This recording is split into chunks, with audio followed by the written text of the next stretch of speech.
வெளிப்படுத்தலின் விசேஷம் 3ஆம் அதிகாரம் 21ஆம் வசனத்தை வாசிப்போம். Let's read Revelation chapter 3 verse 21.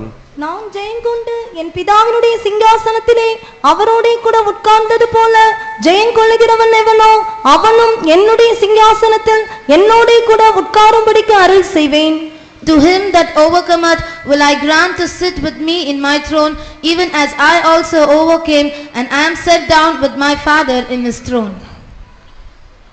கர்த்தருக்கு ஸ்தோத்திரம். Praise the Lord. போன வாரம் சண்டே ஸ்கூல் பிள்ளைகளுக்கு பிரசங்க போட்டியில் இந்த வசனம் தான் அவர்களுக்கு தலைப்பாக கொடுக்கப்பட்டது. Last week preaching contest, based upon this verse, the topic was given to our Sunday school children. நேற்று ராத்திரி இதே வசனத்தை தேவன் எனக்கு தலைப்பாக கொடுத்தார். And yesterday night upon this verse, God gave me a message on this topic. இந்த குறிப்பிட்ட சபையாருக்கு ஆண்டவர் அதிகமாக சபையாரை கடிந்து கொள்ளுகிறார். To this particular church, God is rebuking this church more. 19ஆம் வசனத்தை வாசியுங்கள். Let's read verse 19. நான் நேசிக்கிறவர்கள் எவர்களோ அவர்களை கடிந்து கொண்டு சிட்சிக்கிறேன். அவர்களை கடிந்து கொண்டு சிட்சிக்கிறேன். I rebuke and chastise. ஆண்டவர் மற்ற சபைகளை பார்க்கிலும் இந்த சபையாரை ஸ்ட்ராங்காக கடிந்து கொள்ளுகிறார். More than the other church, God is strongly rebuking this church. காரணம் என்னவென்றால் அவருடைய நிலவரம் அப்படி இருந்தது. Because the reason is their state is in such a state. ஆண்டவர் சொல்லுகிறார், நீ அனலும் இல்லாமல் குளிரும் இல்லாமல் வெதுவெதுப்பான ஒரு நிலவரத்தில் காணப்படுகிறாய். And God says you are neither hot nor cold, but you are in a lukewarm state. அதனுடைய அர்த்தம் என்ன? What is the meaning? எனக்கு ஒரு தம்பி தெரியும். I know about a boy. அவனுடைய பேரே ஃபயர் தான். அவனுக்கு வேற பேர் இருக்கு, ஆனா மற்ற வாலிபர்கள் ஈவன் கேர்ள்ஸ் கூட அந்த பையனை ஃபயர் அண்ணான் தான் கூப்பிடுவாங்க. And he has another name, but the nickname that has been given to him is Fire. Even the girls would call him as Fire. சமீபத்தில் ஒரு பாஸ்டர் ஒரு சாட்சியில் இப்படி சொன்னார். And recently a pastor also gave a testimony. ஒரு வாலிப பிள்ளையை பார்த்து இந்த ஒரு பாஸ்டர் கேட்டார், உனக்கு பாய்ஸ் கிட்ட இந்த சோதனைகள் வந்திருக்கிறதா? And asking a girl, the pastor asked, did you have any trial or trial from boys? அப்போ அந்த பிள்ளை பாஸ்டர் என்னுடைய அக்கா கிட்ட கேளுங்க அப்படின்னு சொன்னார். And this girl said, Pastor, you can ask my elder sister. அப்ப அந்த அக்கா சொன்னா, பாஸ்டர் இவளுடைய காலேஜ்ல பாய்ஸ் இவளை கூப்பிடுற பேரே ஃபயர் தான். And her sister said to the pastor, Pastor, in her college even the boys gave her a name and they would call her as Fire. அப்ப அப்படிதான் ஆண்டவரும் எதிர்பார்க்கிறார். அந்த சபையாரிடத்தில் அவர் சொல்லுகிறார், ஒன்று நீ ஃபயரா இருக்கணும், அது அனலாய் இருக்க வேண்டும். And so also the Lord, he is saying to this church, either you should be fire. நீ சபைக்கு வருகிற ஆளா இருந்தா நீ ஃபயரா இருக்கணும். If you are a person coming to the church, you need to be a fire. அப்படி இல்ல நான் நரகத்துக்கு தான் போறேன்னு சொன்னா நீ சபைக்கே வரக்கூடாது, வெளியே இருக்கணும். And if you say so, no, I cannot be and I'm only going to hell, you please do not come to the church, you can go anywhere. அதுதான் குளிர். That is a cold state. ஆனா அந்த Laodicea சபையார் அவர்கள் அனலுமின்றி குளிருமின்றி இருக்கிறார்கள். But however the Laodicean church, they were neither cold nor hot. ஆண்டவர் என்ன சொல்லுங்க, ஒன்று அனல் உள்ளவனாக எனக்குள்ள இருக்கணும், இல்லை என்றால் குளிர் உள்ளவனாக எனக்கு வெளியில இருக்கணும். இந்த ரெண்டுக்கு இடையில நான் வாய்க்குள்ள இருந்து நீ என்னை இரிட்டேட் பண்ணிட்டு இருக்கிற, என்னை எரிச்சல் படுத்தி கொண்டு இருக்கிற. And God says either you should be hot and you should be in me, or either you should be cold and you should be out of me. But however you are in the intermediate state and you are in me and you are irritating me. அப்போ அதனால நான் என் வாயிலிருந்து உன்னை வாந்தி பண்ணி போடுவேன். And that is what God says, I will spew you out of my mouth. நாம் நம்முடைய ஜீவியத்தை ஆராய்ந்து பார்த்தால் நாம் எல்லாரும் ஆண்டவரை பல பகுதிகளில் இந்த வெதுவெதுப்பான ஒரு அனலும் இல்ல, ஃபயரும் இல்ல, தண்ணீரும் இல்ல, இந்த ரெண்டுக்கு இடையில வந்து உள்ள உட்கார்ந்து ஆண்டவரை இரிட்டேட் பண்ணிட்டு இருக்கிறோம். So also when we would examine ourselves in each and every one of our life, in many situations we were neither cold nor hot and neither watery, but we are in the lukewarm state and we are inside in the church and we are irritating. அதாவது ஆண்டவரே நான் சரியில்லை, நான் ஒரு பின்மாற்றத்தில் இருக்கிறேன், என்னை மாற்றும் என்று கூப்பிடுவதும் ஒரு அனல் தான்.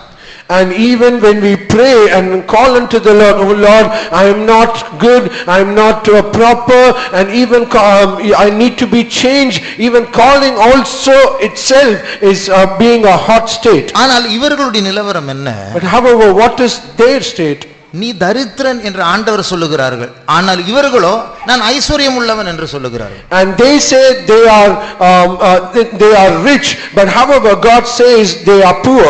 அவர்கள் எனக்கு வஸ்திரம் உண்டு என்று சொல்லுகிற ஆண்டவர் நீ நிர்வாணம் உள்ளவன் என்று சொல்லுகிறார். And they say they have a garment, but however God says you are naked. நான் எனக்கு பார்வை இருக்கிறது என்று அவர்கள் நினைக்கிறார்கள், ஆண்டவர் சொல்லுகிறார் நீ குருடன். They say they have an eyesight, but God says you are blind. அப்ப இந்த வெதுவெதுப்பான சூழ்நிலையில் ஒரு வஞ்சனையான நிலவரத்தில் நான் ஸ்பிரிச்சுவலா தான் இருக்கிறேன், நான் நல்லா தான் இருக்கிறேன், நான் என்ன தப்பு பண்ணேன் என்று அவர்களே தாங்களை பற்றி ஒரு சுய திருப்திக்குள் அவர்கள் மூழ்கி விட்டார்கள். So in this lukewarm state, and they are being deceived, and they saying I am very spiritual, I am okay, and they are in a state of self satisfaction. ஆனால் ஆண்டவர் அவர்களை கடிந்து கொள்ளுகிறார். But however God rebukes them. அது மாத்திரமல்ல, not only that, அவர் 20ஆம் வசனத்தில் சொல்லுகிறார், நான் வாசல் அண்டை நின்று நான் கதவை தட்டுகிறேன் என்று சொல்லுகிறார். And in verse 20 God says, behold, I stand at the door and knock. அது அர்த்தம் என்ன? What is the meaning? உள்ள இருக்க வேண்டிய ஆண்டவர் வெளியில நின்று கதவை தட்டிட்டு இருக்கிறார். அவர் யார் வெளிய அனுப்புனது? God, who is supposed to be inside the house, he is outside the house and is knocking. Who has driven him out? வஞ்சனையான சுய திருப்தினால நான் நல்லா தான் இருக்கிறேன் என்று சொல்லி அவர்களுக்கு ஜெபமும் இல்ல, ஆராதனையும் இல்ல, அந்நிய பாஷையும் இல்ல, துதியும் இல்ல, கைத்தட்டுதல் இல்ல, குடும்ப ஜெபம் இல்லை, அதிகாலை ஸ்தோத்திர ஜெபம் இல்லை, ஊழியம் இல்லை, சுவிசேஷம் இல்லை, இப்படி எல்லாம் இருக்கிறார்கள். ஆகையால் ஆண்டவரை இவர்களே வெளியே அனுப்பி விட்டார்கள். And because of the deceptive self satisfaction, they did not have any prayer, they did not have any ministry, they did not have a morning praising or any fellowship, they did not have any of this thing, and because of that they themselves have driven the Lord out of the house. ஆனால் தசமபாகம் கொடுக்கிறதுனால, Sunday white Dress போடுறதுனால, ஒருவேளை தெய்வீக சுகத்தில் நிற்கிறதுனால நம்ம நாமே உயர்த்தி நான் கரெக்ட்டா இருக்கேன்னு நினைத்து கொண்டிருக்கிறோம். But however we ourselves think because we properly pay the tithes, because we are dressed in white and coming in on the Sunday morning service, we ourselves are being self satisfied and we boast about ourselves. ஆண்டவர் நம்முடைய சபையில் இருக்கிறாரா? Is it God is in our church? நம்முடைய வீட்டில் இருக்கிறாரா? Is he in our house? நமக்குள்ள தனிப்பட்ட விதத்தில் இருக்கிறாரா? Is he personally in us? இல்லை என்றால் வெளியே போய் விட்டு இப்பொழுது கதவை தட்டி கொண்டு இருக்கிறாரா? Or is come out and is outside the door and he is knocking now? நீங்களே யோசிச்சு பாருங்க. You yourself consider. சில வீடுகளுக்கு விசிட்டிங் போகும்போது கதவை தட்டும் போது அங்க உள்ளவர்கள் பிரதர் நீங்க இப்படி திடீர்னு வந்துட்டீங்களே, எங்களுக்கு கையும் ஓடல காலும் ஓடல அப்படின்னு சொல்லுவாங்க. And when some of the houses, when we go for a visiting, when the door is locked and when we knock and when they open to us, they say, brother, without informing us you came suddenly, we do not know what to do. ஆண்டவர் வெளியில இருந்துட்டு நம்ம வெளிய அனுப்பிட்டோம், அது நமக்கு தெரியல. அவர் கதவை தட்டிட்டு இருக்கிறார், அதுவும் தெரியல. நமக்கு கை கால் நல்லா ஓடிட்டு இருக்கு. And but however God is we have driven the Lord out of our house and he is outside the house and is knocking the door. We are not aware of neither of these, but we are still we are self satisfied. ஆண்டவரையே எரிச்சலுக்கு உட்படுத்துகிறதான அப்படிப்பட்ட வெதுவெதுப்பான சபையிடத்திலும் ஆண்டவர் ஒரு second chance கொடுக்கிறார். ஏன்னா அவர் தெரியும் நான் போயிட்டா அழிஞ்சிட்டாங்க, அதனால திருப்பி வெளியில நின்று கதவை தட்டுகிறார். Even to this lukewarm state church, God is giving a second chance, because he very well knows if I go out from them they will be immediately destroyed. அது மாத்திரமல்ல, அப்படிப்பட்ட வெதுவெதுப்பான சபையை அவர் கைவிட்டு இருக்க வேண்டும்.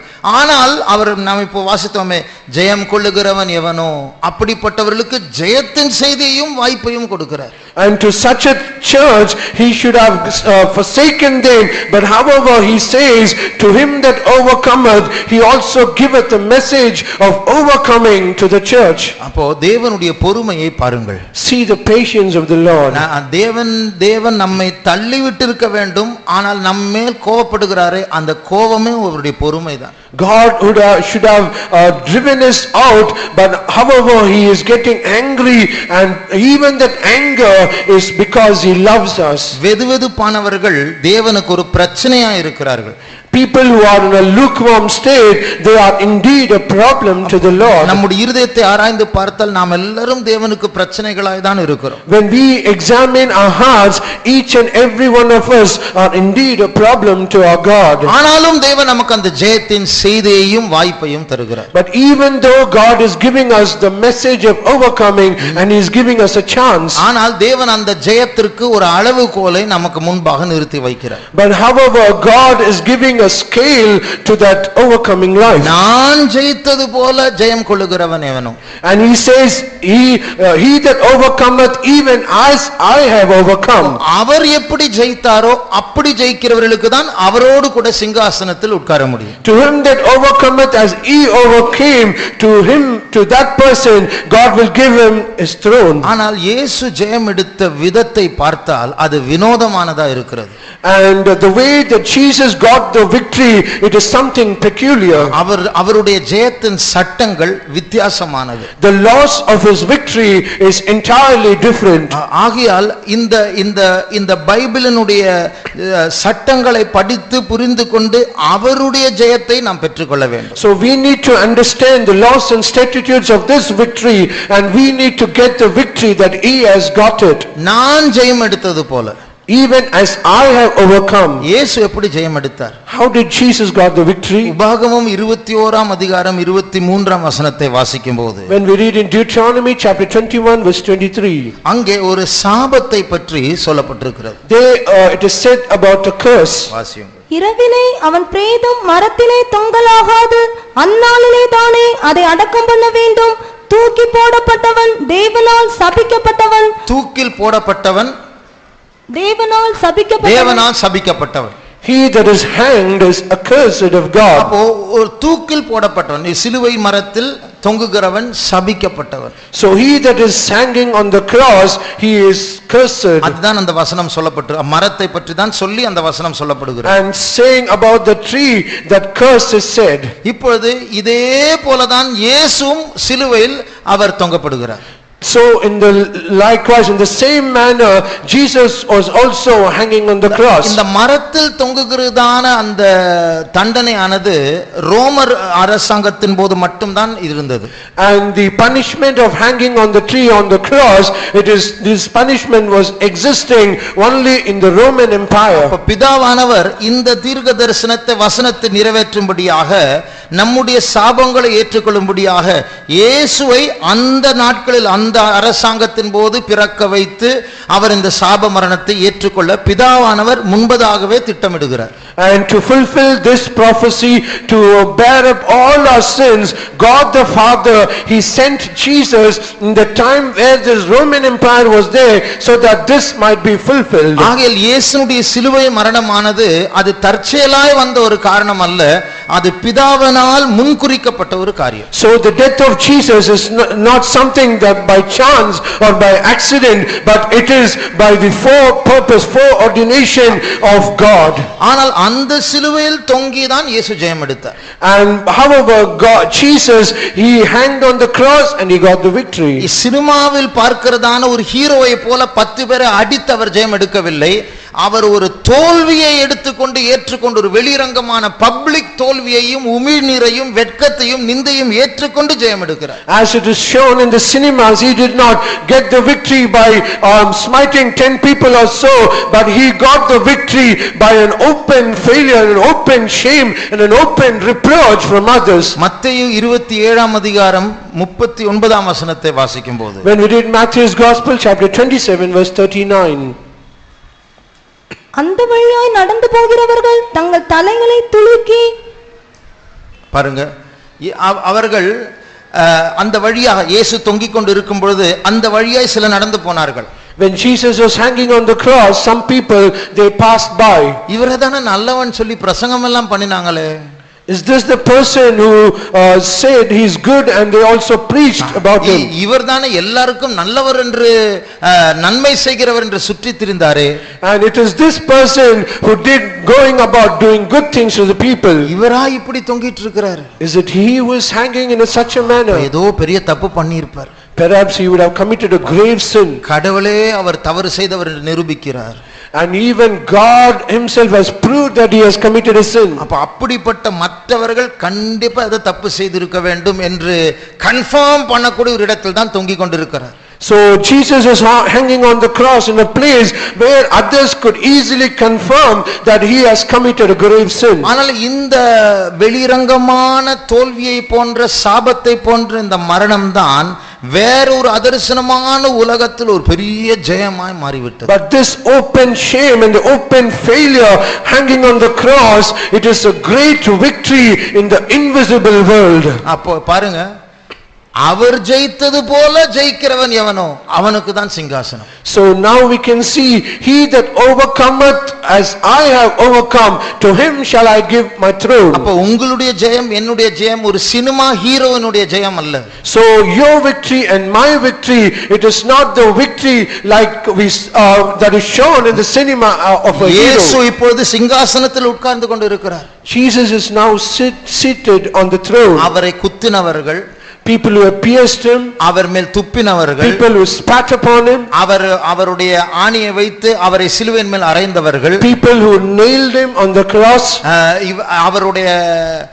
அவரை பார்த்து இவர் மரணத்துக்கு பாத்திரவான் என்று குற்றம் சொன்னவர்கள், people who accused him saying he is condemned, he is worthy of death, இவரை குற்றவாளி என்று விதித்த ஏரோது, பிலாத்து எல்லாரும், and Pilate, Herod and all others who accused him as he is guilty. இவர் மற்றவர்களை ரட்சித்தார், தன்னை ரட்சிக்க முடியவில்லை என்று சொன்னவர்கள், people who said he saved others but he could not save himself. இவருடைய இரத்த பழி எங்கள் மேல் எங்கள் பிள்ளைகள் மேல் இருக்கட்டும் என்று சொன்னவர்கள், people who said let his blood come upon us and our children. ஒரு நாள் எல்லாரும் முழங்கால் முடங்கி இயேசுதான் ஆண்டவர் என்று கும்பிட போகிறார்கள்.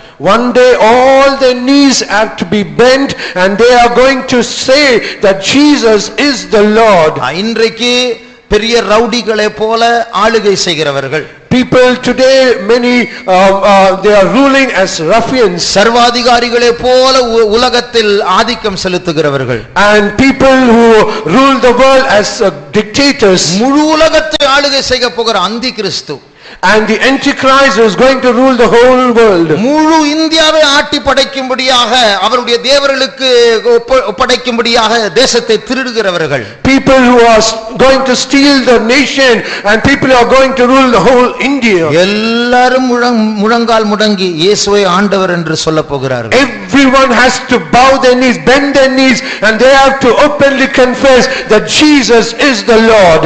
அவர்கள் யாருக்கும் பரலோகம் இல்லை. For none of them there is heaven. ஆனால் ஒரு சிறு கூட்டத்தார் இயேசுவை போல வெட்கத்துக்குரிய பாதையில் சென்று ஜெயம் எடுத்தவர்கள். But for the small group of people, as Jesus went by, people who got the victory by shame, அவர்கள் தான் சிங்காசனத்தை சுதந்தரிப்பார்கள். such people only are going to inherit the throne. ஒரு முறை நம்முடைய ஃபெய்த்தோம் ஒரு நாள் தூரத்தில் இருக்கிற ஒரு ஃபெய்த்தோம் மற்றவர்களால் எடுக்கப்பட்டது. And a distant faithom of us, it was captured by others. அதாவது அந்த சபையில் இருக்கிறதான ஊழியக்காரன் அந்த விசுவாசிகளோடு கூட ஃபெய்த்தோமை தாங்கள் சொந்த ஃபெய்த்தோமா மாட்டி விட்டார்கள். And the meaning is the brother in charge along with some of the believers, they took ownership of the church by them. அதாவது நான் இனிமேல் த பெந்தெகோஸ்தே சபை அல்ல, இந்த மவுண்ட் ஃபெய்த்தோம் என்னுடையது என்று நான் சொன்னால் எப்படி இருக்கும், அது போல அந்த ஃபெய்த்தோமை எடுத்து விட்டார். It is as though when I say this faithom does not belong to the Pentecostal mission and I am taking this church, it is as though it was like that. அப்போ சில மாதங்கள் அது அவருடைய கையில் இருந்தது. And few months the church was in their hands. ஆனா அதற்கு பிறகு ஒரு நாள் பக்கத்து ஃபெய்த்தோமில் இருந்த ஒரு ஊழியக்காரன், அவர் ஒரு கராத்தே பிளாக் பெல்ட் அவர். But after a few months, another minister of God, and in the next church he was a black belt in karate. அவரும் சில ஆட்கள் போய் அங்க அவர் பிளாக் பெல்ட்டை காட்டிட்டார். அவர் சிலர் ஆளெல்லாம் அடிச்சு விசுவாசில அடிச்சு அந்த ஊழியக்காரன் விசுவாசி எல்லாம் ஓடி போயிட்டாங்க, ஃபெய்த்தோமை திருப்பி எடுத்துட்டோம். And he showed all his skills and he smote all the this brother in charge and the believers, and everyone was driven out of their church. உடனே அந்த ஃபெய்த்தோம் எவ்வளவு கோடி ரூபாய் அந்த ஊழியக்காரன் சில விசுவாசிகளோடு கூட மற்ற எல்லாரையும் துரத்தி ஃபெய்த்தோமை திருப்பி எடுத்தனால அந்த சென்டர் பாஸ்க்கு ரொம்ப சந்தோஷம். And it was so costly, and when the center pastor heard of this, or when all these brothers and the believers were driven out, the center pastor was very happy. அப்ப அந்த centre pastor அந்த ஊழியக்காரனை கூட்டி கொண்டு போய் chief pastor இவரால தான் அந்த ஃபெய்த்தும் திருப்பி கிடைச்சது. And this center pastor is he called the other brother in charge, and he took both of them, they went to the chief pastor and said, brother, pastor, because only of this brother we got back the church again. அவர்தான் waste எல்லாம் மேல எடுத்து மடிச்சு நல்லா கராத்தை எல்லாம் கொடுத்து எல்லா இந்த ஃபெய்த்துமை பாதுகாத்தார் pastor. And pastor, it is only this brother who showed all his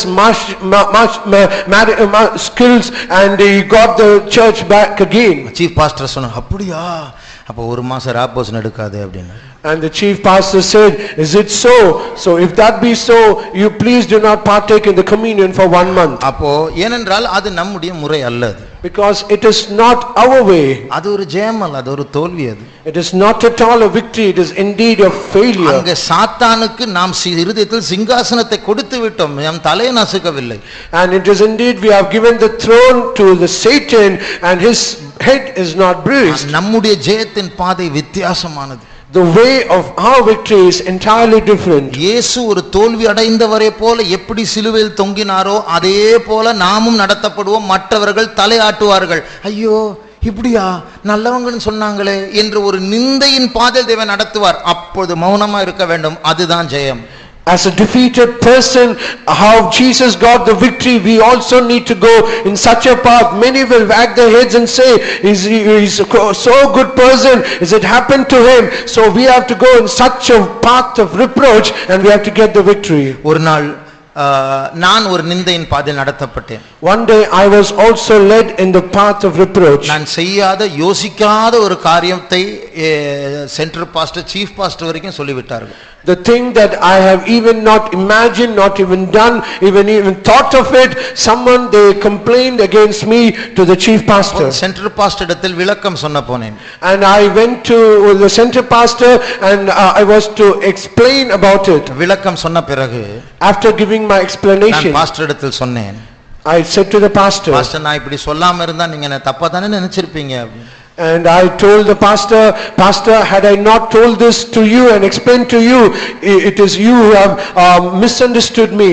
அப்ப பாஸ்டர் சொன்னார், Then the pastor told, நான் தப்பா நினைச்சாலும் விளக்காம போனாலும் பரவாயில்லை என்று ஒரு பாதை, ஒரு நிலவரமும் உண்டு என்று சொன்னார். And he said there is also a state where even I can misunderstand you, and where there is a path where there is no explanation. You still don't have to explain. அதாவது நீ விளக்கிதான் உன்னுடைய நியாயத்தை தெரிவிக்கணும்னு அவசியம் இல்லை, விளக்காம போய் கர்த்தரிடத்தில் நியாயம் விரட்டும் என்று காத்திருக்கிற ஒரு பாதையும் உண்டு என்று சொன்னார். You still do not need to explain. There is also a path where the justice also comes from God.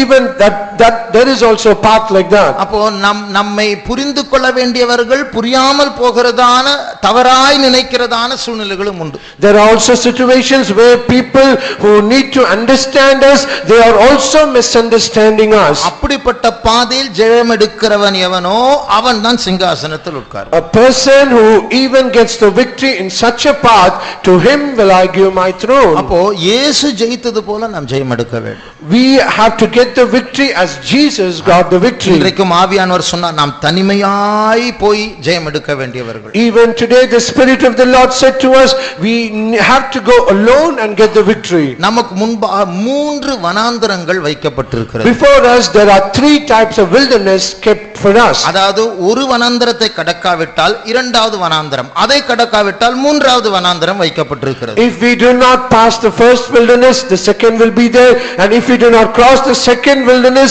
the third will be there. முதலாவது வனாந்தரம் தான் இஸ்ரவேல் ஜனங்கள் கடந்து போனதான வனாந்தரம். The first wilderness is the wilderness where the children of Israel they passed over. இஸ்ரவேல் ஜனங்களை ஆண்டவர் ஏன் வனாந்தரத்தின் வழியாக கடந்து கொண்டு போனார்? Why did the Lord let the children of Israel into the wilderness? அதாவது எல்லாமே நம்மை சுற்றி நல்லதா இருந்தா எல்லாரும் நல்லவங்களா தான் இருப்பாங்க.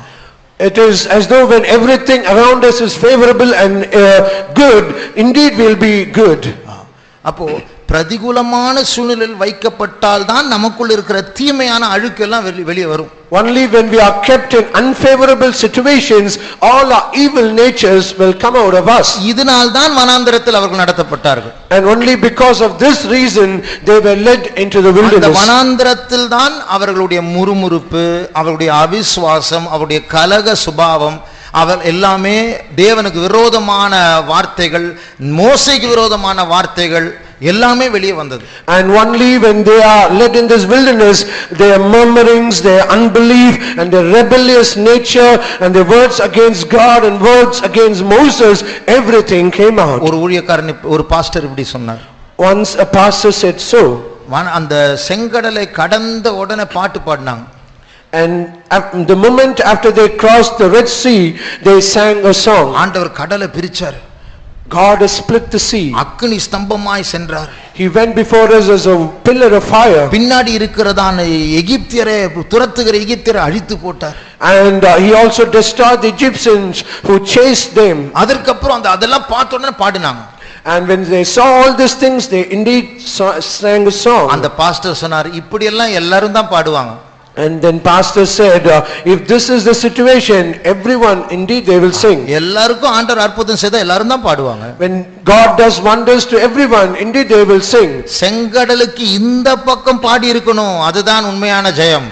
And they should have sang this song when they are on this side of the Red Sea. அப்ப அவங்களுக்கு அந்த பாட்டு வரல, பயமும் முறுமுறுப்பு, எதுக்கு நீங்க கொண்டு வந்தீங்க, அங்கேயே இருந்திருக்கலாமே.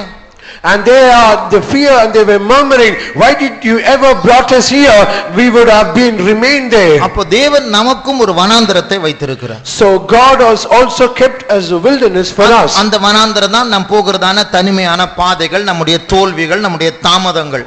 And that is the wilderness, our loneliness, our failures, and when we go alone and reproach. இந்த வனாந்தரத்தில் ஆண்டவர் சில காரியங்கள் நம்மிடத்தில் எதிர்பார்ப்பார். In this wilderness, God is expecting some things out of us. அதாவது அவர் அந்த வனாந்தரத்தில் நம்மை தனியாக மாட்ட வைத்து சில காரியங்கள், அறிக்கைகள், சில வார்த்தைகள் நம்முடைய வாயிலிருந்து தூண்ட விரும்புகிறார். And he wants us to be trapped in this wilderness, and he wants us some confessions out of our mouth, and he is also kindling that in us. ஒரு கதை ஞாபகம் வருகிறது. I remember a story. அது உங்களுக்கு சொல்லியிருப்பேன் நான் தெரியல, ஆனாலும் சொல்லுகிறேன். Perhaps I'm not sure whether I said it to you, but even though I wanted to repeat it. ஒரு சின்ன பிள்ளை இருந்தாள். There was a little girl. அவளுக்கு அப்பா இல்லை. She did not have a father. அம்மாவும் அவ்வளவு வசதி உள்ளவர்கள் அல்ல. Even her mother was not well to do. ஆனால் சொந்தக்காரெல்லாம் வசதியானவர்கள். But however her relatives were well off. அந்த சின்ன பிள்ளை ஒரு 4 வயசு தான். And she was 4 years old. அப்போ அம்மா ஒரு பிளான் போட்டாங்க. And then the mother had a plan. அப்ப பிள்ளை இடத்தில் சொன்னாள், She's told the child, நான் உன்னுடைய பண வசதி உள்ள சொந்தக்காரெல்லாம் கூப்பிட்டு ஒரு டின்னர் கொடுக்க போறேன். And she said, I'm going to call all the rich relatives and I'm going to give them a dinner. அப்ப அவங்களெல்லாம் கூட்டி வரும்பொழுது, ஒரு குறிப்பிட்ட நேரம் வரும்பொழுது நான் உனக்கு ஒரு ஹிண்ட் கொடுப்பேன். நான் ஒரு வார்த்தை சொல்லு, அப்போ நீ ஒரு பாட்டு பாடணும். And when that time, appropriate time comes, when everyone is gathered, then I will give a hint to you. At that instance, you have to sing a song. அப்போ அந்த பாட்டு பாடும்பொழுது மற்றவர்களுக்கு உன் மேல ஒரு பரிதாபம் வரும், உனக்கு ஹெல்ப் பண்ணுவாங்க. And when you sing that song, others will pity you and they will help you. நீ அழகா பாடணும். You have to sing beautifully. கண்ணை மூடி பாடணும். You have to close your eyes and sing. அவங்களுடைய பாசத்தை நீ ஈர்க்கணும். You have to invite their affection. இப்படி எல்லாம் தாய் சொல்லி கொடுத்தார்கள். And likewise the mother told the child. அந்த நாள் வந்தபோது, when that day came, எல்லா சொந்தக்காரெல்லாம் பணக்காரங்க சொந்தக்காரெல்லாம் உட்கார்ந்துட்டு இருக்கும்போது, when all the rich relatives were seated on the dinner, அம்மா பிள்ளை கிட்ட கேட்டாங்க. The mother asked the child, இப்போ நீ என்ன பண்ண போற? Now what you are going to do? அமைதியா இருந்தான். She was silent. நீ என்ன பண்ண போற? Hey, what you are going to do? நான் ஒண்ணும் பண்ண மாட்டேன். I'm not going to do anything. ஒண்ணும் பண்ண மாட்டியா? Will you not do anything? நீ பாட்டு பாட மாட்ட? Will you not sing? இல்ல நான் பாட்டு பாட மாட்டேன். No, I will not sing. அப்ப நீ என்ன பண்ண போற? Then what are you going to do? நான் ஒண்ணும் பண்ண மாட்டேன். I will do nothing. அம்மாக்கு வந்தது கோவம். உனக்காக நான் எல்லாம் செட் பண்ணி வச்ச, நீயே கெடுக்கறிய, எங்க ஒரு நிமிஷம் இருங்கன்னு சொல்லிட்டு அவளை கூட்டிட்டு போய் மேல ஒரு அடி கொடுத்து ரூம்ல பூட்டி போட்டு 1/2 மணி நேரம் டைம் தர, நீ பாடுறியா இல்லையா அப்படி சொல்லிட்டு ரூமை பூட்டிட்டு அவங்கள திருப்பி போய் பேச போயிட்டாங்க. And because of this, the mother got angry and she took the child to the upstairs and locked her in a room and gave some beatings, and I will give you half an hour time and you have to be here and somehow you have to sing. And saying so, she returned back. சொந்தக்காரத்துல ஒன்னும் நடக்காத மாதிரி பேசிட்டு திருப்பி மேல போனாங்க. And she appeared as though nothing has happened, and he spoke to the relatives, and afterwards she went to the upstairs to the room. கதவை திறந்து என்ன பண்ண போற? And she opened the door and asked, what are you going to do? ஒன்னும் பண்ண மாட்டேன். That child said, I'm not going to do anything. என்ன நீ இவ்ளோ பூட்டி வச்சிட்டு நீ அரை மணி நேரம் என்ன பண்ணிட்டு இருந்த இப்போ? And mother asked, what are you doing? I have given you so many times locking in the room. What are you doing till then? துப்பிட்டு இருந்தேன். I was just spitting. என்னது துப்பிட்டு இருந்தியா? What is it? You are spitting? ஆமா, உங்க Dress உங்க shoe எல்லாம் இங்க இருந்தது, அதெல்லாம் துப்பிட்டு இருந்தேன். And your footwear and your dresses were there.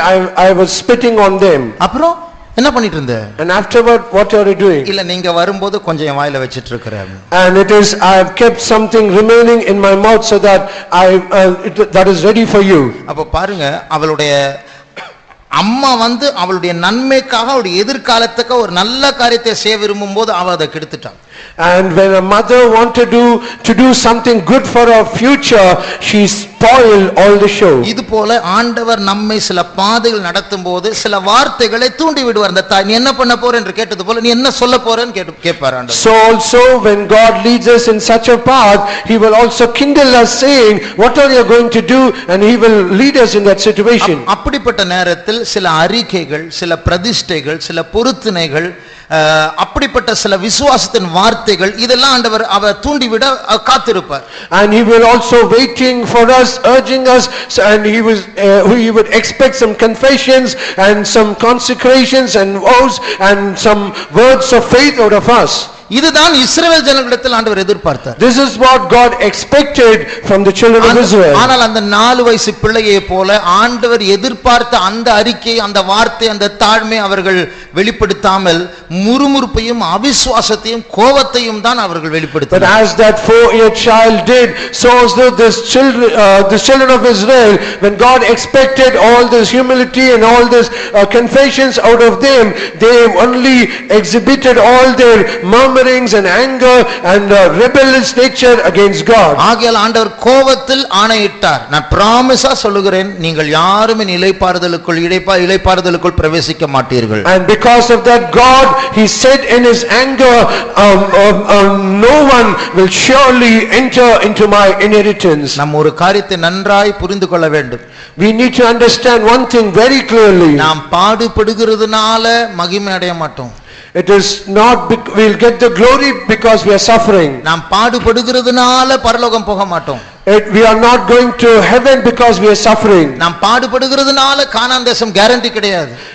It is Canaan is not guaranteed for us because we are suffering. அந்த பாடுகள் வரும்பொழுது கர்த்தருடைய எதிர்பார்ப்புக்கு ஏற்றபடி அவரோடு ஒத்துழைப்பது, அவர் விரும்புகிற அந்த வார்த்தைகளை பேசுவது, அதில் தான் ஜெயம் இருக்கிறது. And when we are going into that suffering, we have to show the nature or the nature that is God is expecting out of us when we need to cooperate with God, and that is what we have to get the victory in that. நம்முடைய வனாந்தரம் என்ன என்று நம்மிடத்தில் கேட்டால் ஆளுக்கு ஒரு விஷயம் சொல்லுவோம். When we are being questioned what is our wilderness, each and everyone will give some reason. சிலருக்கு வேலை இல்லை. For some people they do not have a job. சிலருக்கு படிப்பில் வளர்ச்சி இல்லை. Some people they are not growing in their education. குழந்தை இல்லை. Some people they do not have a child. சிலருக்கு போதுமான வருமானம் இல்லை. Some people they do not have sufficient income. சிலர் வீட்டில் சமாதானம் இல்லை. Some people they do not have peace in their home. கடன் பிரச்சனை. Some people they are indebted. சிலருக்கு வியாதி.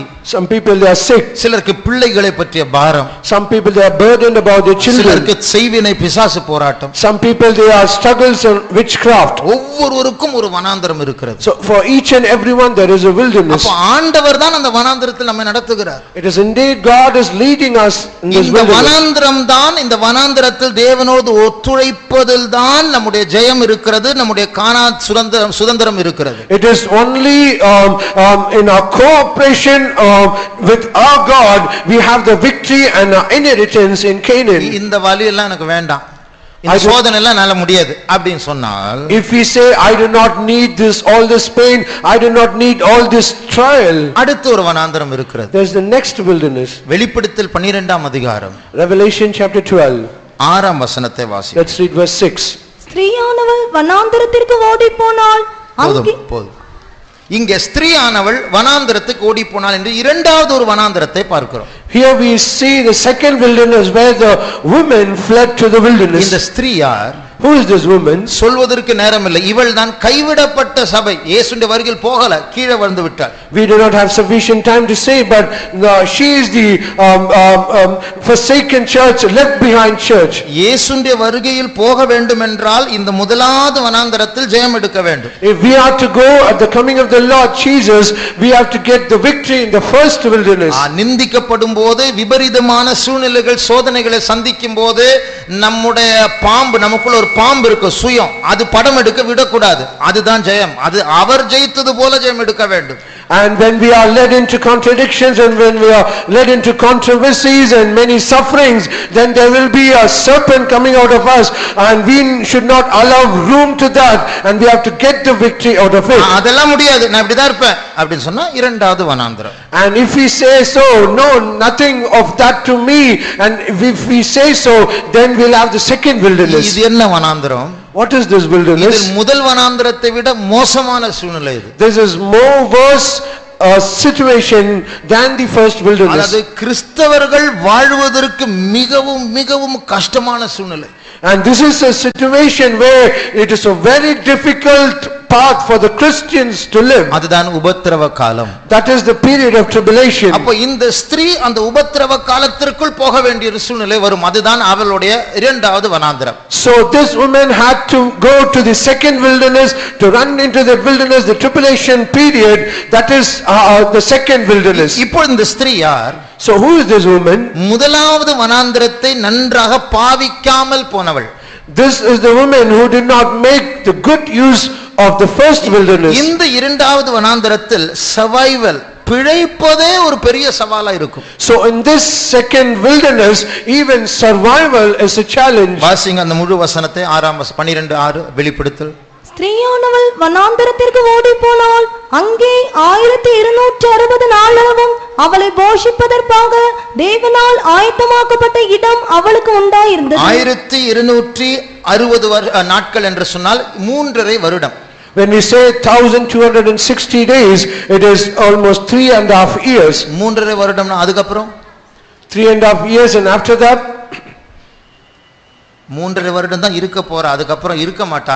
ரத்த சாட்சியா மரிக்கணும், இல்லனா முத்திரை எடுக்கணும். And she has to be only for 3.5 years, because after that she cannot exist, because she has to die as a martyr. அவள் போஷிக்கப்படுகிறாளாம். 3.5 வருடம் போஷிக்கப்படுகிறாள். And she has been fed for 3.5 years. அந்த அர்த்தம் அவளால் தன்னை போஷிக்க முடியாத ஒரு சூழ்நிலைக்கு தள்ளப்படுகிறாள். ஆண்டவர் அவளை போஷிக்க வேண்டும். The meaning is she is driven into a situation where she cannot feed herself. It is God who had to feed her. நாள் கணக்கா பசியா இருக்கணும். And she has to be hungry for days together. என்னைக்கோ ஒரு நாள் யாராவது அனுதாபத்துல ஏதாவது ஒரு ஆப்பிள் கொடுப்பாங்க, பழைய பிரெட் கொடுப்பாங்க. அதான் போஷிக்கிறது. And some other day, because of compassion, some people either they will give an apple or so, and she has to be satisfied with that. நல்லா இருக்கிற காலத்துல வனாந்தரத்தை பாவித்து வளராம சுயத்திற்கு இடம் கொடுத்து சுயத்தினால் வாழ்ந்த ஸ்திரீ இப்பொழுது வனாந்தரத்துக்கு தள்ளப்பட்டு ஏதாவது கொடுங்கப்பா, ஏதாவது கொடுங்க அப்படி. And she who has to make use of leverage the good days in the first wilderness, if because of her selfish natures and all selfish things, because of that she has to be driven into another situation where she has to beg others asking for something. வீட்ல இருக்க முடியாது. She cannot be in the house. எங்க காட்டுல இருக்கணும். She has to be in a forest. மற்றவர்கள் யாராவது அடைக்கலம் கொடுத்தால் இருக்கலாம். If somebody gives a shelter, she has to be there. அதுவும் சிலர் காட்டி கொடுப்பார்கள். Even some others will betray her. இன்னைக்கு நார்த் கொரியாவில் எப்படி ஒரு 50,000 கிறிஸ்தவர்கள் ஜெயிலில் இருக்கிறது போல நாமும் ஒருவேளை ஜெயிலில் ஒருவேளை ஒரு 2 நாளுக்கு ஒரு முறை அதாவது பழைய கஞ்சி கொடுப்பாங்க. And as today the Christians in North Korea, around 50,000 people are there, so also many of us might be in the prison for either for 2 days. Some people will give us something to eat. ஆனால் அங்கே சில அந்த இரண்டாவது வனாந்தரத்தை சிலர் பாவிப்பார்கள். But however, some people they will make use of the second wilderness. ஆண்டவர் எனக்கு கொடுத்த அந்த முதல் வனாந்தரத்தை நன்றாய் பாவிக்காமல் பெருமை பிடிச்சவளாக சுயத்திற்கு இடம் கொடுத்து நான் அப்படி எதிர்த்தேனே, இனிமேலாவது நான் ஒழுங்கா இருப்பேன் என்று சொல்லி அப்படிப்பட்டதான வறுமையின் மத்தியில் விபரீதமான சூழலில் எப்படியாவது அவர்கள் தாக்கு பிடித்து அந்த வனாந்தரத்தை அவர்கள் முத்திரை எடுக்காமல் கடந்து செல்வார்கள். In the state of their poverty, in the great period of affliction, they will make use of the second wilderness, saying, oh, I have not used the first wilderness, even though I have been given so many chances, I have not used, and they will make good use of the second wilderness, and somehow they will overcome. சில மாதங்களுக்கு முன்பாக ஒரு செய்தியில் இப்படி கேட்டேன். அமெரிக்காவில் few months ago I heard a news about something that happened in America. அமெரிக்காவில் அதாவது நமக்கு எப்படி தூக்கு மாட்டி சாகிறது போல அதாவது மரண தண்டனை விதிக்கும் போது அமெரிக்காவில் ஷாக் கொடுப்பார்கள். As in India we have the capital punishment of hanging on the gallows, so also in America the capital punishment is giving electrical shock. ஆனால் இப்பொழுது அதை மாற்ற வேண்டும் என்று ஒரு திட்டம் வந்திருக்கிறது. But now there has come a plan or a decision where it has to be changed. வேதனை இல்லாத மரணம் தான் கழுத்து வெட்டுகிற மரணம் என்று சொல்லுகிறார்கள். And they are saying the death punishment or the capital punishment without pain, it is that being beheaded. என்றால் மூளை அது தனியாக வெட்டப்பட்டால் அது எடுக்கப்பட்டால் சரீரம் பாடுபடாது, அது தனியாக துடிக்காது. So when the brain is separated from a body, then there will be no instructions from the brain to the body, so it cannot feel the pain and it will die very soon. வெளிப்படுத்தல் 20ஆம் அதிகாரம் 4ஆம் வசனத்தை வாசிக்கும்போது, when we read Revelation chapter 20 verse 4, அன்றியும் நான் சிங்காசனங்களை கண்டேன், அவைகளின் மேல் உட்கார்ந்தார்கள், நியாய தீர்ப்பு கொடுக்கும்படி அவர்களுக்கு அதிகாரம் அளிக்கப்பட்டது. இயேசுவை பற்றிய சாட்சி நிமித்தமும் தேவனுடைய வசனத்தின் நிமித்தமும் சிரச்சேதம் பண்ணப்பட்டவர்களுடைய ஆத்துமாக்களையும், யாருடைய ஆத்துமா? கொல்லப்பட்டவருடைய ஆத்துமா, சுடப்பட்டவர்கள் தூக்கில் மாட்டப்பட்டவருடைய ஆத்துமா இல்ல, சிறைச்சேதம் பண்ணப்பட்டவருடைய ஆத்துமா. And it is not the souls people who are killed or shot dead or people who are hanged on the gallows, but the souls of the beheaded. இப்போ அமெரிக்காவில் 30,000 கழுத்து வெட்டுகிற தலை வெட்டுகிற மிஷின் வாங்கி இருக்கிறார்கள். And in America there are around 30,000 guillotine machines. எதற்காக என்று காரணம் இல்லாமல் சொல்லுகிறதில்லை, வாங்கி இருக்கிறார்கள். And they are not giving any genuine reasons for that, but they bought all these guillotine machines. அமெரிக்காவில் 800 ஜெயில் இருக்கிறது, ஆள் இல்லை, எல்லாம் போலீஸ்காரர்கள், அதிகாரிகள், காவல்காரர்கள் இருக்கிறார்கள், கைதிகள் இல்லை. And in America there are 800 prisons, there are no prisons, police or so, it is empty. 50 லட்சம் சவப்பெட்டிகள் வாங்கி இருக்கிறார்கள். And they are bought 50 lakhs of coffins. Coffin box. யாருக்காக? For who? எதற்காக? For why? வேதம் நிறைவேறும்படியா அந்தி கிறிஸ்துவனுடைய ஆட்சிக்கு அவர்கள் ஆயத்தப்படுகிறார்களா? Is it that they are preparing for the fulfillment of the scripture, or they are preparing for the day of the Antichrist? சுயம் பிடிச்சவர்களாக நம்முடைய பெருமை காட்டும்படியாக நம்முடைய குடும்பத்திலும் வேலை ஸ்தலத்திலும் நம்முடைய தேவனை சார்ந்திருக்காமல் சுயபலத்தை சார்ந்து இந்த வேதனை ஏற்றுக்கொள்ளாமல் மற்றவர்களை போல யுத்தம் செய்கிறவர்களை போல நாம் கைவிடப்பட்டு அந்த வனாந்தரத்திற்குள் கழுத்து வெட்டப்படும்படியாக போகிறோமா? Is it that because of our self and our pride and because of our rebellious natures are we going to skip this wilderness and we are going to into the wilderness where our head is going to be beheaded?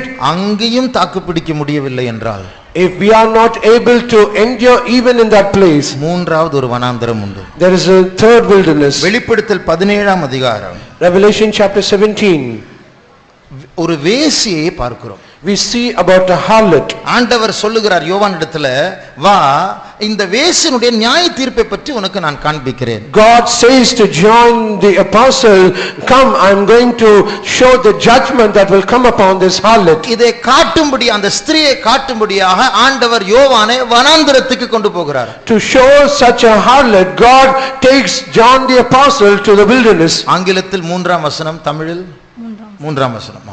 ஆவிக்குள் என்னை வனாந்தரத்திற்கு கொண்டு போனார். வனாந்தரத்துக்கு கொண்டு போனார். அப்பொழுது 7 தலைகளையும் 10 கொம்புகளையும் உடையதும் தூஷணமான நாமங்களால் நிறைந்ததுமான சிவப்பு நிறமுள்ள மிருகத்தின் மேல் ஒரு ஸ்திரீ ஏறி இருக்க கண்டேன். ஒரு ஸ்திரீயை கண்டேன். I saw a woman. இவள் யார்? Who is she? இவள் முத்திரை எடுத்த கூட்டத்தார். And she is the group of people who got the mark. Aadhaar card மைக்ரோசிப்பாய் மாறி, மைக்ரோசிப் அந்தி கிறிஸ்து முத்திரையாய் மாறி நெற்றியில் எடுத்தவர்கள். And people who after Aadhaar card become the microchip and microchip become the seal of the Antichrist, people who have got the seal upon their head. அவர்கள் தான் இந்த ஸ்திரியாய் மாறுகிறார்கள். And such people are those that become this woman. இந்த ஸ்திரியும் ஒரு வனாந்தரத்தில் தான் இருக்கிறாள். Even this woman is also in a wilderness. இது என்ன வனாந்தரம்? What is this wilderness? தேவன் இல்லாத பாழான ஒரு சூழ்நிலை. And a situation where there is no God in a desolate state. அப்போ அந்தி கிறிஸ்துவோடு சேர்ந்ததான ஒரு சூழ்நிலை. A situation where they are joined with the Antichrist. நரகத்திற்கும் நரகத்தினுடைய முன் சுவை. And it is the hell and the foretaste of hell. பயங்கரமான காரியங்கள் அந்த நாட்டில் நடக்க போகிறது. Terrible things are going to happen in those days. வானத்திலிருந்து பெரிய பெரிய கற்கள் விட போகிறது. Many great stones they are going to drop down from heaven. 3 ஒரு பங்கு மரங்கள் எரிய போகிறது. And 1/3 of the trees it is going to burn. 3 ஒரு பங்கு கடல் தீட்டுப்பட போகிறது. 1/3 of the oceans it is going to be defiled. 3 ஒரு பங்கு மனுஷர்கள் சாக போகிறார்கள். 1/3 of the people they are going to die. அது மனுஷனுடைய இருதயமே தாங்க முடியாத செய்திகள் கேட்கக்கூடியதான ஒரு காலம். And those are the days where even the heart of men will melt and they cannot endure அந்த it. நாட்களில் தேவனே எங்களை காப்பாற்றும் என்று ஜெபிக்க கூட ஆள் இருக்க மாட்டாங்க. எல்லாரும் முத்திரை எடுத்தவர்கள். அப்படி ஒரு காலத்தில் ஃபெய்த்தோமுக்கு வந்து ஜெபித்தவர்கள் அன்றைக்கு தேவனை தூஷிப்பார்கள். And in those days there will be no people who can say and call, oh God help us. And those people in those days when they come to the faithom, rather than praying they will speak blasphemies. சுயம் பிடிச்சவங்களாக சண்டை போட்டு பிரசங்கத்தை கேட்காம தேவனை மதிக்காம நிர்விசாரமாக வாழ்க்கை நடத்தி 2வது வனாந்தரத்துக்கு போய் அங்கேயும் வயிற்று பசிக்காக தேவனை விற்று போட்டு இரத்த சாட்சியை மறிக்காமல் முத்திரை எடுத்து விட்டு இப்பொழுது பிழைப்புக்காக வயிற்று பசிக்காக பேங்க் அக்கவுண்ட்ல என் காசு எனக்கு வேணும் என்று சொல்லி முத்திரை எடுத்தார்கள். இப்போது அதுவும் போச்சு. And because of their pride and their self, they did not hearken to the sermon, they did not pray properly, and they got to the first wilderness and they are not satisfied there. They went to the second wilderness, even they are murmured there, and because of their filling their stomach and their belly, they came to this state of the third wilderness. இவள் யாரின் மேல் உட்கார்ந்து கொண்டிருக்கிறாள்? And upon whom is she sitting? அந்தி கிறிஸ்து, மிருகம். And the Antichrist or the beast. 7 தலை உள்ள மிருகத்தின் மேல் உட்கார்ந்து கொண்டிருக்கு. அதுதான் அந்தி கிறிஸ்து. அந்தி கிறிஸ்துவுடைய ஆதரவில் பிழைக்கிறவள். And she is sitting on the beast of 7 heads and she is under the providence of the Antichrist. உன்னுடைய பணம் உனக்கு வேணுமா? Do you need your money? என் முத்திரை எடு, உன்னுடைய 5 கோடி நான் உனக்கு தரேன். You take my mark or seal upon you, I will give back your 5 crores of rupees. முத்திரை எடுத்தாச்சு, 5 கோடி வாங்கியாச்சு. They have taken the mark and they got the 5 crores of rupees. திடீரென்று இந்த மிருகம், இந்த அந்தி கிறிஸ்து என்ன செய்கிறார்? Suddenly what does this Antichrist do? மேல இருக்கிற அந்த அம்மாவை பார்த்து கொஞ்சம் இறங்குறீங்களா? And looking on the woman that is seated upon him saying, can you come down? அவருடைய தலையில் 10 கொம்புகள் இருக்கு. அந்த 10 கொம்புகள் 10 ராஜாக்களாம். And upon it said there are 10 horns and the 10 horns are the 10 kings. இந்த ஸ்திரியை பார்த்து அந்த ராஜாக்கள் கூப்பிடுறாங்க, கொஞ்சம் பேசிட்டு வா.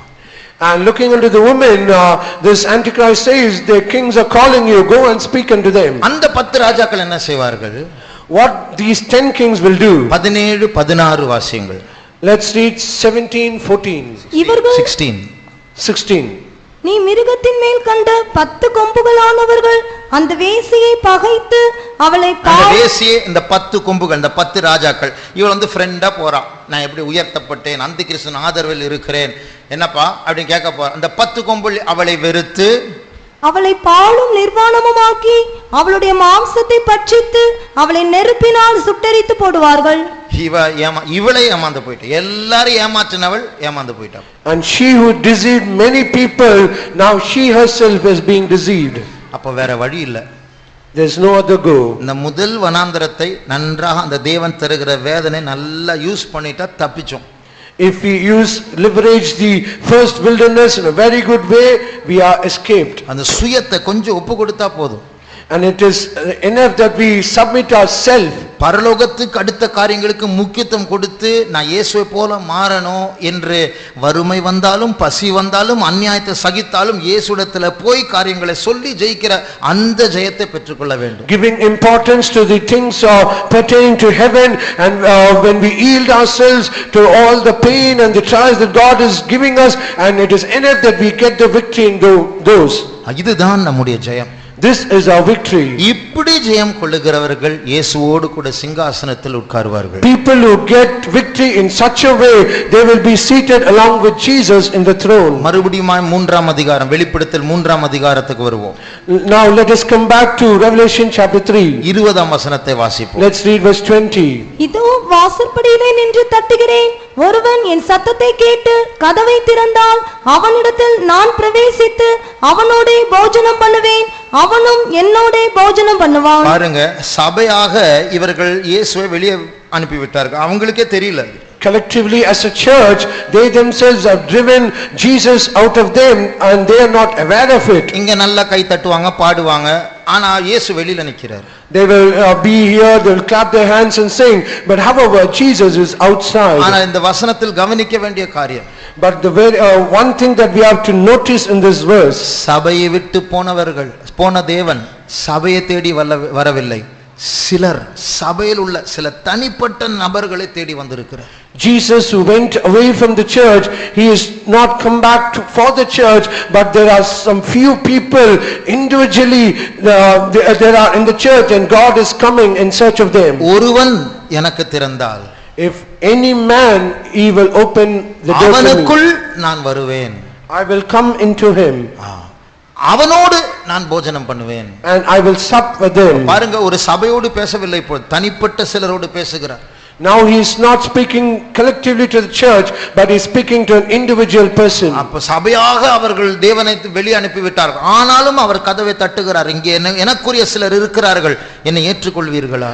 And the church has driven Jesus out of the church, but however God is standing outside the door and is knocking, saying some people are there. இஸ்ரவேல் ஜனங்களை மொத்தமாக அவர் பல நூற்றாண்டுகளாய் இடைப்பட்டு கொண்டு இருக்கிறார். And to the children of Israel, God was speaking to them for centuries together. கடைசியா அவரே வந்தார். And finally he came himself. ஒரு நாடாக அவர்கள் அவரை தள்ளி விட்டார்கள். As a nation they cast him out. ஆனால் ஒரு சிலரை சேர்த்து கொண்டார். But however he gathered few people. ஒரு சில இஸ்ரவேலர்கள் ரட்சிக்கப்பட்டார்கள். Few Israelites were saved. ஒரு சிலர் மேல் வீட்டறையில் காத்திருந்தார்கள். Few people they waited on the upper room. முதலாம் நூற்றாண்டில் முதல் முறையாக புதிய ஏற்பாட்டு சபை இஸ்ரவேலில் தான் துவங்கினது. In the first century, for the first time the church was started only in Israel. ஆனா இன்னைக்கு, but how today, இன்னைக்கு இஸ்ரவேல்ல ஃபெய்த்தோம் இருக்கா? do we have a faithom in Israel? இன்றைக்கு ஒரு சில யூதர்கள் தான் the Jews for Jesus என்கிற கூட்டத்தார் இருக்கிறார்கள். மெசியானிக் ஜூஸ் என்கிறதான இயேசு மேசியா என்று ஒத்துக்கொள்ளுகிற ரட்சிக்கப்பட்ட சில யூதர்கள் இருக்கிறார்களே ஒழிய மற்றவர்கள் எல்லாம் இன்றைக்கும் இயேசுவை வேண்டாம் என்று புறம்பே தள்ளி வைத்திருக்கிறவர்கள். Except for the messianic Jews and Jews for Jesus, only few people, others they have cast Jesus out of them. அப்போ அது போலதான் இன்றைக்கு இயேசு அவர்களை விட்டு இப்பொழுது எல்லா ஜாதிகளில் அவர் இந்தியாவிலும் அமெரிக்காவிலும் ஆஸ்திரேலியாவிலும் இங்கிலாந்திலும் சென்ட் தாமஸ் மவுண்டிலும் கையை நீட்டிக் கொண்டு இருக்கிறார். And now Jesus, he has forsaken all those people and he is stretching forth his arms towards America, India and every part of the world, Australia and even at St. Thomas Mount. இந்த வனாந்தரத்தை நாம் நன்றாய் பாவித்து ஆண்டவரோடு ஒத்துழைத்தால் நாம் பாக்கியவான்கள், இரண்டாவது வனாந்தரத்தை சந்திக்க வேண்டிய சூழ்நிலை வராது. If we make good leverage of the first wilderness and we cooperate with God in a very good way, we are indeed blessed and we will not be driven into the second wilderness. நம்முடைய கண்களை மூடுவோம். Let us close our eyes. எத்தனை பேர் இந்த வனாந்தரத்துக்கு ஒப்பு கொடுக்க போகிறோம்? How many of us are going to yield ourselves to this wilderness? இயேசு ஜெயித்தது போல நானும் ஜெயிக்க வேண்டும். As Jesus overcame, I also need to overcome. நன்றாய் புரிந்து கொள்ளுங்கள், நம்முடைய யுத்தம் வித்தியாசமானது, வினோதமானது. Understand clearly, our battle is entirely different and it is peculiar. மீதியான முழு உலகத்தினுடைய யுத்தம் வித்தியாசமானது. And the remaining battle of the whole world is different. இன்றைக்கு நார்த் கொரியாவுடைய யுத்தம் பாருங்கள், அமெரிக்காவுடைய யுத்தத்தை பாருங்கள். Now see today the battle that is in North Korea and America. ரஷ்ய அதிபருடைய வார்த்தை பாருங்கள். See the words of the ruler of Russia. நாங்க சும்மா இருக்க மாட்டோம், நாங்க சும்மா இருக்க மாட்டோம் என்று எல்லாரும் சொல்லிக் கொண்டிருக்கிறார்கள். And they are saying we will not be quiet and we will not be silent. நாங்க முழு வட கொரியாவை அழிக்க வேண்டிய சூழ்நிலை வந்தாலும் வரும் என்று மிரட்டுகிறார்கள். And they also threatening saying we are if there is a situation where we have to destroy the whole of North Korea, we will do it. ஆனால் நாம் பட்டயத்தை கீழே வைத்தவர்கள். But we are a people who are put down or sword. இயேசுவோடு கூட நிந்தையை சகிக்க கற்றுக்கொள்ளுகிறவர்கள். We are a people who are learning to endure reproach along with Jesus. சுயம் என்கிற பாம்பை படம் எடுக்க விடாமல் நாம் அதை அடித்து கீழ்ப்படுத்த பழகிறவர்கள். We are a people who exercise not to bring that serpent out of us called self, and we are exercised to beat it down. முதல் வனாந்தரத்தை பாவிக்க பழகினவர்கள். People who are exercised to liberate the first wilderness. தாழ்த்தி உண்மையை அறிக்கை செய்கிறவர்கள். People who humble themselves and confess the truth. இயேசுவோடு இந்த வனாந்தரத்தின் மூலமாய் வேதனைகளின் மூலமாக ஆண்டவரிடத்தில் நெருங்குகிறவர்கள். People who come closer to the Lord by enduring all the wilderness and reproaches. நம்முடைய கண்களை மூடுவோமாக. Let us close our eyes. ஆண்டவர் வாசல் அண்டை நின்று ஒவ்வொருவருடைய இருதய கதவுகளை தட்டிக் கொண்டிருக்கிறார். Jesus is standing upon the door and he is knocking at every door. ஒருவன் எனக்கு திறந்தால், If any man opens his door, நான் உள்ளே வருவேன். I will come into him. திறக்காவிட்டால் நான் போய் விடுவேன். If he does not open, I will go. இந்த சபையை விட்டு அவர் போணுமா? Should he go out of the church? உங்களை விட்டு அவர் போகணுமா? Should he go out of you? உங்களுடைய வீடுகளை விட்டு அவர் போகணுமா? Should he go out of your house? அவர் கதவை தட்டி கொண்டிருக்கிறார். He is knocking at the door. நாம் அவரை துக்கப்படுத்தினது போதும். It is enough that we have grieved him. நாம் சொந்த சுயத்தை பிரியப்படுத்தி வாழ்ந்தது போதும். It is enough that we have satisfied ourselves. அவர் நம்மை விட்டு கொஞ்சம் வெளியே துரத்தி விட்டது போதும். இனிமேலாவது கூப்பிடுவோமா? It is enough that we have driven him out for a moment, but hereafter let us call him. துக்கப்படுத்தி துக்கப்படுத்தி வேதனைப்படுத்தி குத்தி அந்த வேதனை சகித்துக் கொண்டே அவர் கை நீட்டுகிறார், கூப்பிடுகிறார். எத்தனை நாட்கள்? And grieving him again and again, pricking him, piercing him with that pain, he is standing on the door and knocking. But for how long? இன்றைக்கு லவோதிக்கேய சபை எங்கே? Today, where is the church of Laodicea? சபை இல்ல. There is no church. இன்றைக்கு எபேசு சபை எங்கே? Where is the church at Ephesus? சபை இல்லை. There is no church. எருசலேமில் ஆரம்பித்த சபை எங்கே? Where is the church that started at Jerusalem? சபை இல்லை. There is no church. செத்து போன சபைகள் இருக்கிறது. They are dead churches. இந்த சபை செத்து போன சபையாய் மாறக்கூடாது. This church should not become a dead church. Sardis சபை போல உயிரோடு இருக்கிறோம் என்ற பேர் உண்டு, ஆனால் நிறைய சாவும் உண்டு. As the church of Sardis is called, though we are saying that we are alive, but they are dead. ஆனாலும் கர்த்தர் தட்டிக் கொண்டிருக்கிறார். But even though God is இந்த knocking, பிரசங்கத்தின் மூலமாய் தட்டிக் கொண்டிருக்கிறார். through this message he is knocking. இதய கதவுகளில் சத்தத்தை உயர்த்தி தட்டிக் கொண்டிருக்கிறார். And in the doors of the heart he is lifting up his voice and knocking. தீர்க்க தரிசனங்கள் மூலமாய் தட்டிக் கொண்டிருக்கிறார். Through the prophecies he is knocking. ஞாயிற்றுக்கிழமை செய்திகள் மூலமாய் தட்டிக் கொண்டிருக்கிறார். Through the sermons on Sunday he is knocking. சிறு சிறு விபத்துகள் மூலமாய், வியாதிகள் மூலமாய், பிரச்சனைகள் மூலமாய் தட்டிக் கொண்டிருக்கிறார். through trivial accidents, through sickness and through trials, he is knocking.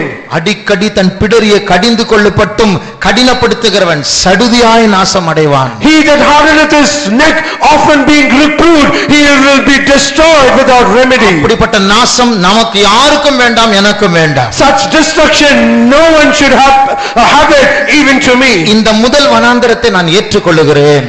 I accept this first wilderness. அந்த முதல் வேதனையை நான் ஏற்றுக்கொள்ளுகிறேன். I accept this first pain. ஆண்டவர் எனக்கு தந்திருக்கிற அனுமதித்திருக்கிற இந்த சோதனையினூடாய் நடக்க நான் என்னை ஒப்புக்கொடுக்கிறேன். I yield myself so that I might go in the trial that God has allowed me in my life. என்று ஒப்புக்கொடுக்கிறவர் கரங்களை உயர்த்துவோமா? All those who submit in such a way, lift up your hands. இது வெறும் கரமா இருக்க வேண்டாம், இது இதயத்திலிருந்து வைராக்கியமான ஒரு தீர்மானமா இருக்கட்டும். Let it not be an ordinary hand, let it be a zealous that comes out of our heart. இது ஒரு மனம் திரும்புதலின் கரமா இருக்கட்டும். Let there be a hands of இது repentance. வைராக்கியத்தின் கரமா Let இருக்கட்டும். there be a hands of zeal. பரிசுத்தத்தின் கரமா இருக்கட்டும். Let there be a hand of holiness. இயேசுவை எட்டி உதைத்தது போதும். It is enough that we are kicked to Jesus. நான் என்னுடைய கரத்தை உயர்த்தி என்னுடைய இயேசுவுக்கு நான் ஒப்புக்கொடுக்கிறேன் என்று சொல்லுகிற கரமா இருக்கட்டும். Let this be a hand that I yield myself to my Jesus. நம்முடைய ரகசிய பாவங்களுக்கு ஒரு முடிவு உண்டாகட்டும். Let there be an end to our secret நம்முடைய sins. பெருமைக்கும் சுயத்திற்கும் ஒரு முடிவு உண்டாகட்டும். Let there be an end to our pride and ourselves. இனிமேல் எனக்கு இயேசு போதும். Henceforth it is Jesus is enough. கரங்களை உயர்த்தி ஒப்புக்கொடுப்போமாக. Let us lift up our hands and submit. வார்த்தைகளை சொல்லி அறிக்கை செய்வோமா? Let us say the words and confess. ஆண்டவர் நம்முடைய அறிக்கையை கேட்கட்டும். Let God hear our confession. நம்முடைய மனம் திரும்புதலை அவர் அங்கீகரிக்கட்டும். Let him accept our repentance. நம்முடைய அறிக்கையை அவர் ஏற்றுக்கொள்ளட்டும். Let him accept our confession. இயேசு நம் மத்தியில் இருக்கிறார். Jesus is in our midst. அவர் நம்மை தட்டி கொண்டிருக்கிறார். He is knocking. ஒருவன் எனக்கு திறந்தார். If any man will open, ஒருவன் எனக்கு திறந்தார். if any man will open, அவனுக்குள் நான் வருவேன். I will come into him. அவனோடு நான் போஜனம் பண்ணுவேன். I will sup with him. இந்த இயேசு எவ்வளவு ஆசையாய் கேட்கிறார். How lovingly did Jesus ஆனால் ask. நாமோ கடினம் உள்ளவர்களாய் கவலையற்றவர்களாய் வேற இன்ட்ரெஸ்டோடு கூட்ட முடிஞ்ச பிறகு வேற புரோகிராமோடு உட்கார்ந்து கொண்டிருக்கிறோம் இல்ல. But however, we on the other hand, without hardening our necks and without any worries, after this meeting is over, we have so many other plans. ஆபத்து வரும்பொழுது மட்டும்தான் ஆண்டவரை கூப்பிடுவோம். தேவைக்கு மட்டும்தான் அவரிடத்தில் போவோம். அன்பில்லை. And it is only at the dangerous time, it is only for our need, we are calling our God. But other times, we do not need our God. உன்னையும் இயேசு அழைக்கிறார். Even you, God is calling. உன்னுடைய வாசலில் அண்டை ஆண்டவர் தட்டி கொண்டு இருக்கிறார். Even at your door, God is knocking. ஒரு நிமிடம் வாயை திறந்து பேசுவோமா? For 1 minute, let us open our mouth and talk. ஒரு நிமிடம் கர்த்தருக்கு கதவை திறப்போமா? For 1 moment, let us open our doors to God. திறந்தால் உள்ளே வருவாராம். When we open, He will come in. அவர் உள்ளே வந்தால் உள்ளே இருக்கிற பிசாசை அவர் போராடி கவிழ்த்து போடுவார். When He comes into the house, He will strive against Satan and He will destroy him. இயேசுவே வாரும் என்று கூப்பிடுவோமா? Let us call Jesus, come into me, O Lord. இயேசுவே எங்கள் மத்தியில் வாரும். Jesus, come into us. இயேசுவே சபைக்குள் வாரும். Oh Jesus, come into the church. எங்கள் வீடுகளுக்குள் வாரும். Oh Jesus, come into our house. என் உள்ளத்தில் வாரும் அப்பா. Jesus, come into my house. சத்தத்தை உயர்த்தி கூப்பிடுவோம். Let us lift up our voice and call Him. இருதயம் உடைந்து கூப்பிடுவோம். Let hearts be broken and call Him. வருந்தி வருந்தி கேட்போம். Let us ask Him again and again. அவர் எவ்வளவு ஆசையாய் கேட்கிறாரோ அவ்வளவு தாகத்தோடு அவர் அழைப்போம். And how lovingly He is asking with so much of thirst, let us call Him. ஆண்டவரே நீர் வாரும் அப்பா, எங்கள் மத்தியில் வாரும். இந்த சபைக்குள் வாரும், வெளியே நிற்காதே அப்பா. இயேசுவே சட்டத்தின்படி மல்யுத்தம் செய்ய கிருபை தாரும். நீர் ஜெயம் எடுத்தது போல ஜெயம் எடுக்க கிருபை நீர் தர வேண்டும் ஆண்டவரே. அப்பா எங்கள் மேல் இரக்கமாயிரும் ஆண்டவரே. எங்களை பரிசுத்தப்படுத்தும் இயேசுவே. ஓ ரமௌ ஷம்துதங் கலமங் கரமானியா துதங் கரௌ சம்துதங் கலமானியா. இந்த நேரத்தில் யாரெல்லாம் ஒப்பு கொடுத்திருக்கிறீர்களோ, At this time all who have submitted themselves, உங்களுக்குள்ளே அவர் வருகிற அனுபவத்தை இப்பொழுது பெறப்போகிறீர்கள். you are going to an experience of He coming into you. உங்களுக்குள்ள வந்தால் தோல்வி ஜெயமாய் மாறும். When he comes into you, your failures and defeats will become victory. நான் ஜெயமெடுத்தது போல ஜெயமெடுக்கிறவன் எவனோ என்று சொல்லுகிற வார்த்தை ஈஸியான வாழ்க்கையாய் மாறும். And the word that as I have overcome, he will also overcome, that words will be easily fulfilled. பரிசுத்த ஆவியானவர் நம்மத்தில் அசைவாடிக் கொண்டிருக்கிறார். The Spirit of the Lord is moving in our midst. காது உள்ளவன் ஆவியானவர் பேசுகிற வார்த்தைகளை கேட்க கடவன். He that hath an ear, let him hear what the Spirit of the Lord speaketh to the church. அப்படிப்பட்டவர்கள் என்னோடு கூட என் சிங்காசனத்தில் உட்காரும்படியாய் நான் அருள் செய்வேன். To him that overcometh in such a way, I will enable him to be seated along with me in my throne. வனாந்தரம் எனக்கு வேண்டும். I need this wilderness. வேதனை எனக்கு வேண்டும். I need this pain. என்று சொல்லுகிற மறுபடியும் கரங்களை உயர்த்துவோம். All those who say, let us once again lift up your hands. உங்களை நடத்த ஆவியானவர் உங்களுடைய கையை பிடித்துக் கொண்டிருக்கிறார். The Spirit of the Lord is holding your hands to lead you. இந்த முதல் வனாந்தரத்தின் மூலமாய் கர்த்தர் ஒரு ஜெயத்தை நமக்கு தந்து கொண்டிருக்கிறார். Through this first wilderness, God is giving us a victory. கண்களை மூடி கர்த்தருடைய கரத்தை பிடித்துக் கொள்வோமா. Let us close our eyes and hold on to the hand of the Lord. நமக்குள் இயேசு இருக்கிறார். In us there is Jesus. நமக்குள் பரிசுத்த ஆவியானவர் இருக்கிறார். In us there is the Spirit of God. நமக்குள் பிதா இருக்கிறார். In us there is God the Father. இப்பொழுது அவருடைய வல்லமை நாம் அனுபவிக்க போகிறோம். Now we are going to experience His power. வனாந்தரம் புஷ்பத்தை போல் செழிக்க போகிறது. The wilderness is going to blossom as a flower. முறுமுறுப்பை கர்த்தர் துதியாய் மாற்ற போகிறார். And He is going to make the whole wilderness as praise. இதோ சமாதானத்தின் தேவன் தாமே சாத்தானை உங்கள் காலின் கீழ் நசுக்குவாராம். May the God of peace very soon let him bruise the Satan under your feet. வெளிரங்கமாய் சிலுவையில் அறையப்பட்டிருப்பாய். அந்தகார உலகத்தில் சாத்தானின் தலையை நசுக்கிக் கொண்டிருப்பீர்கள். Perhaps openly you have been crushed on the cross, but in the invisible world you have crushed the head of Satan. Mankarabau sabdiyankarau shabariana tuda menaya sengania tuda mankau shamana tuda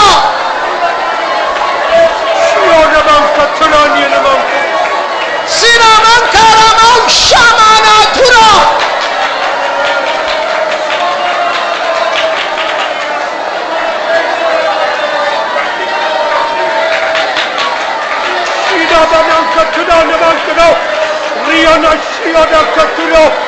ஒரு நாள் அந்த வனாந்தரத்தில் கொள்ளிவாய் சர்ப்பங்கள் இஸ்ரவேல் ஜனங்களை கடித்தது.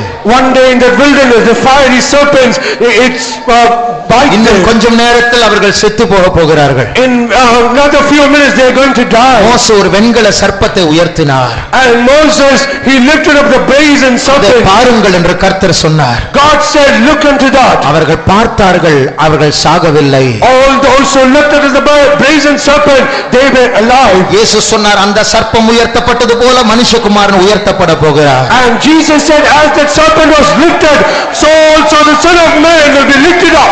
அவர்களை கடித்தது எழுத்தின் பிரகாரமான பாம்பு, நம்மை கடிக்கிறது ஆவிக்குரிய சர்ப்பம். The serpent that bit them, it is literal serpents, but the serpent that is going to bite us, they are spiritual ஆனால் serpents. நமக்காக இயேசு உயர்த்தப்பட்டிருக்கிறார். But for us, Jesus is lifted up. சிலுவையில் உயர்த்தப்பட்ட இயேசுவை நோக்கி பார்ப்போமா. Let us look unto Jesus who is lifted up on the cross. அவருடைய ஜெயம் நம்முடைய ஜெயம். His victory is ours. அவருடைய ஜெயம் நம்முடைய ஜெயம். His victory is ours. அவர் கதவை தட்டிக்கொண்டு உள்ள வரும்படியா பர்மிஷன் கேட்டுக்கொண்டிருக்கிற வாசலை திறந்து கொடுப்போம். He is asking permission, knocking at the door to come in. Let us give him the room. அவர் வந்து விட்டார் என்பதற்கு அபிஷேகமே அடையாளம். And it is the sign that the anointing that he has come in. அபிஷேகம் வந்தால் ஜெயம் வந்து விட்டது என்று அர்த்தம். It is the meaning when the anointing comes, there is the victory also comes. ஷமானியா துராயா சிமானா மங்கரா மாரியா சங்க்ருதியா ஸ்மினா துரியா சிமானியா கரமா Nidam kidani adaba shimam kidam. Shidama karama shama katina makaramania o rama shamana tura. Ramani and shidam.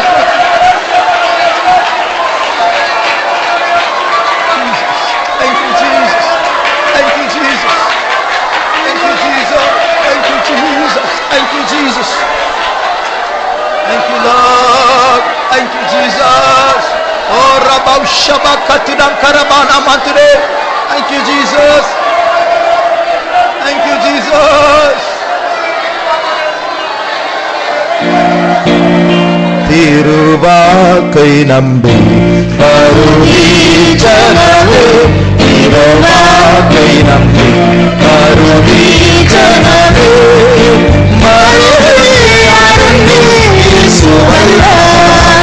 அவரை நோக்கி பார்ப்போம். நாம் வெட்கப்பட்டு போவதில்லை.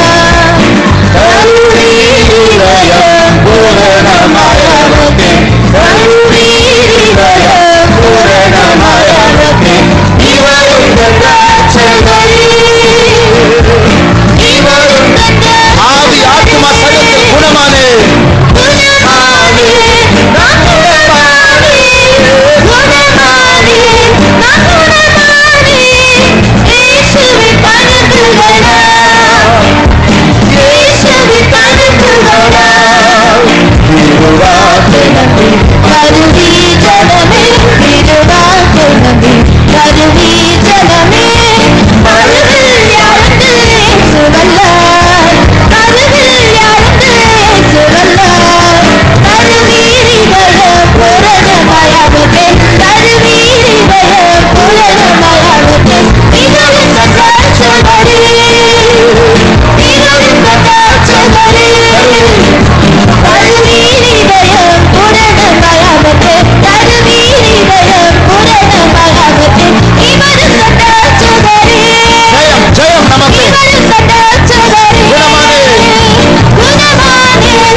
கர்த்தருடைய சமத்துக்காய் கர்த்தரை ஸ்தோத்திரிப்போம். ஸ்தோத்திரம் ஸ்தோத்திரம் ஸ்தோத்திரம் ஸ்தோத்திரம் ஸ்தோத்திரம் ஸ்தோத்திரம் ஸ்தோத்திரம். கர்த்தர் முழு கூட்டத்தை பொறுப்பெடுத்து ஆசீர்வதித்தார். அதற்காய் கர்த்தரை ஸ்தோத்திரிப்போம். ஸ்தோத்திரம் ஸ்தோத்திரம் ஸ்தோத்திரம் ஸ்தோத்திரம் ஸ்தோத்திரம் ஸ்தோத்திரம் ஸ்தோத்திரம். மத்தியானம் நடக்க போகிற ஊழியங்கள் நிகழ்ச்சிகளை கர்த்தர் ஆசீர்வதிக்கும்படியாய் ஸ்தோத்திரிப்போம்.